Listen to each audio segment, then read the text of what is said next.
My name is Lauren Rivers. Welcome to my Mount Pleasant garden.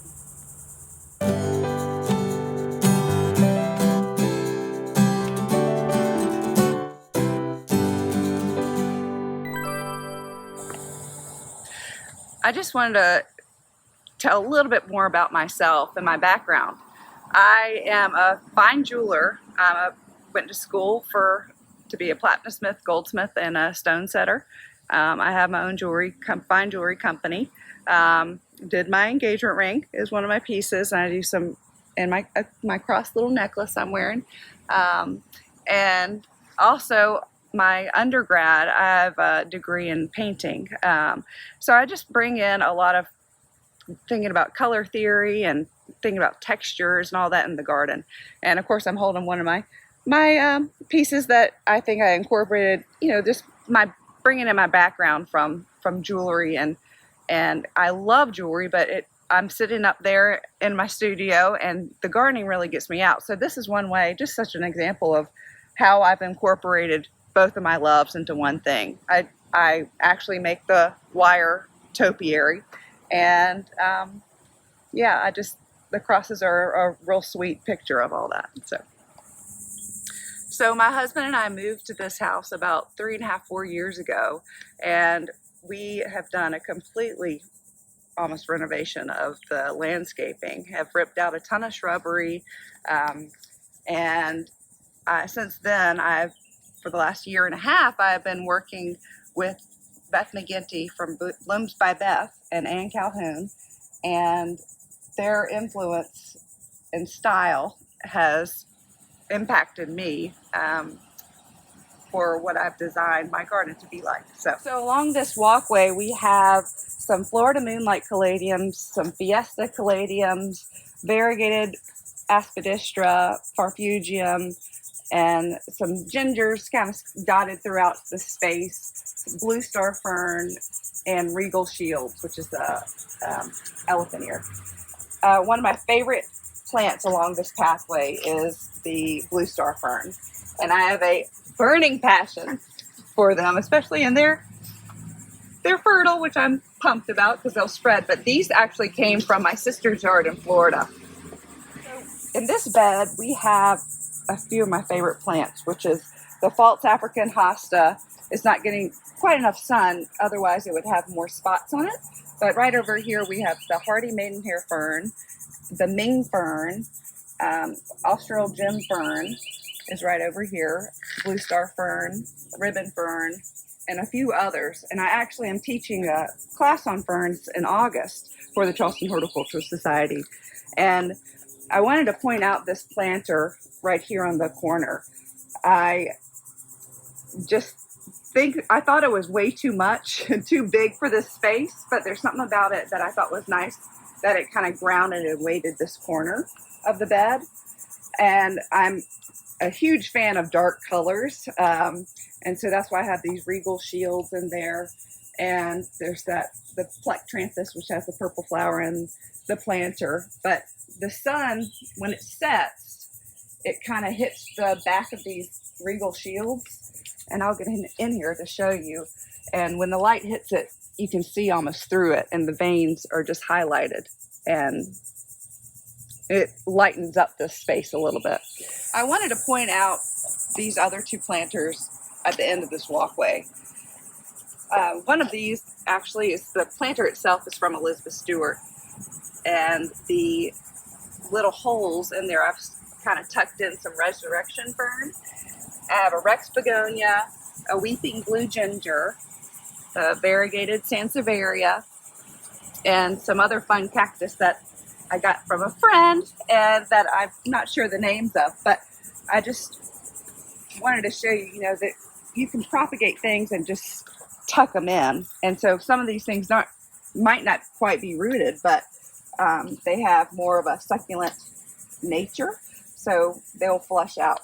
And I think it's nice, kind of softens it up with these flowers paired next together with the Staghorn fern and the mojito elephant ear.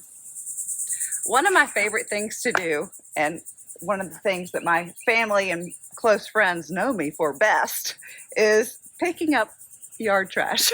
One of my favorite days is yard pickup day, trash pickup day, and this olive tree is one of those items that I found. It had a real strong taproot, no leaves on it, but I saw some life in it, and I did a U-turn, saw that thing, shoved it in the back of my car, and it has just started to flush back out. So I just want to remind you to, keep your eyes open when you're driving around. You never know what someone's going to think is trash, or they're moving and they don't have the space. And being an avid gardener, which things can get real expensive, as you know, I just think it's fun to learn, most importantly, and push your own limits of, you know what, this didn't cost me anything, but yet I'm going to try it out and see if I can make some life come out of it. If you just have the time, of course, you got to water it and give it a little fertilizer. But other than that, it's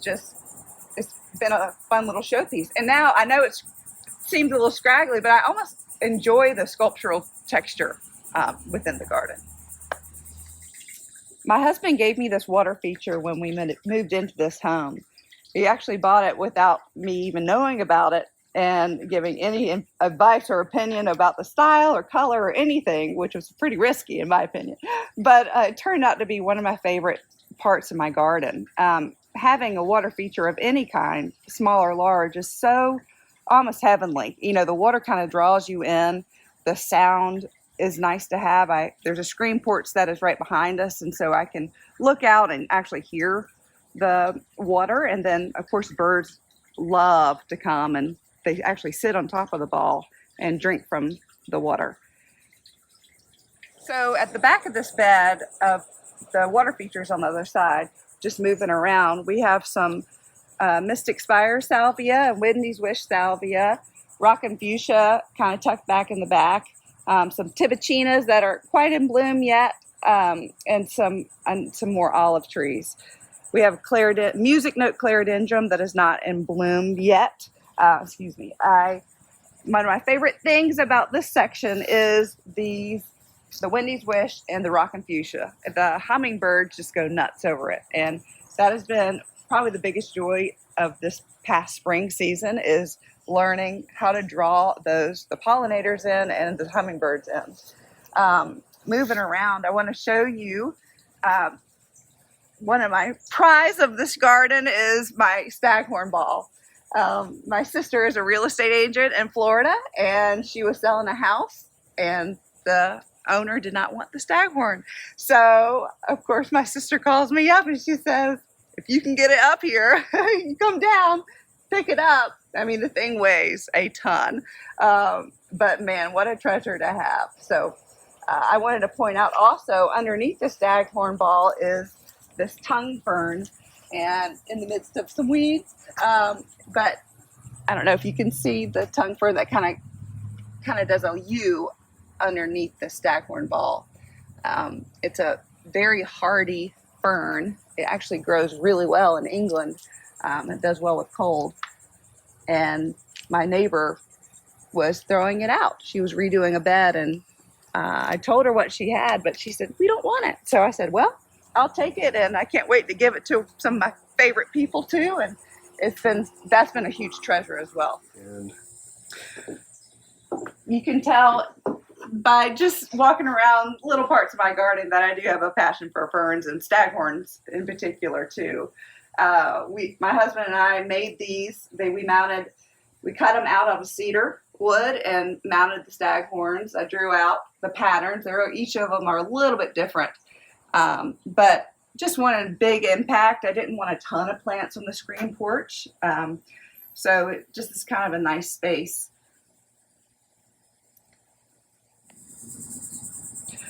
As a new gardener, in a sense of a professional gardener, I have tackled learning more and more about succulents, and they've always kind of scared me of, I don't know how to plant them. Everything kind of snaps and breaks when you plant them.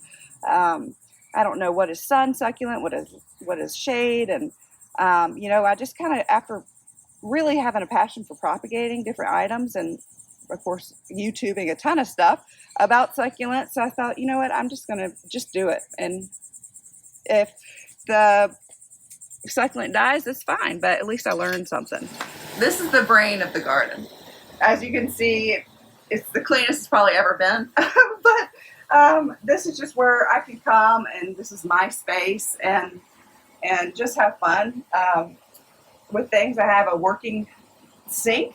My husband actually built this potting niche for me. I wanted it tall so I can just put, I love to do topiaries, so I put my fixtures up on the top, and just kind of playing with this planter. It's not fully planted yet, but it's just nice. I have, you know, my sheet moss, other sphagnum moss down there. I got my cactus mix, orchid mix, kind of growing mixes down here. So all this stuff is in one space, and I think that's important, that I have my larger pots underneath the potting bench, but I also have little tiny pots that, you know, it's easy access and it's ready to be planted if I just want to play after a day's of work. So another thing that I offer, actually for sale, is I make these cross topiaries. I also am a fine jeweler, and so I've kind of incorporated my wire wrapping, bending, and soldering skills into my cross making topiaries. So let me grab one up here. You can kind of see these are all starting. You can see that, and of course you train it, and this is wire vine, and there's grapevine that I've kind of given a little bit more texture for it to cling on to. But I sell those for Easter and for Christmas. Again, this is another one of my crowns of the garden, I think, as I would see fit to say. This is a Staghorn fern that my sister actually found on the side of the road in Florida. She and her husband were driving to church, and he is actually a pastor of this church, and was late to going to church one day because they had to stop and say, you know what, I think Lauren would die if we pass this opportunity up. It was actually twice the size as it is now. I cut it in half, and the ferns will fill in obviously underneath here. It won't take long for that to happen, but I made my sister, who is in Florida, another staghorn ball. So if you can imagine the vastness of this piece, is just truly amazing how they grow.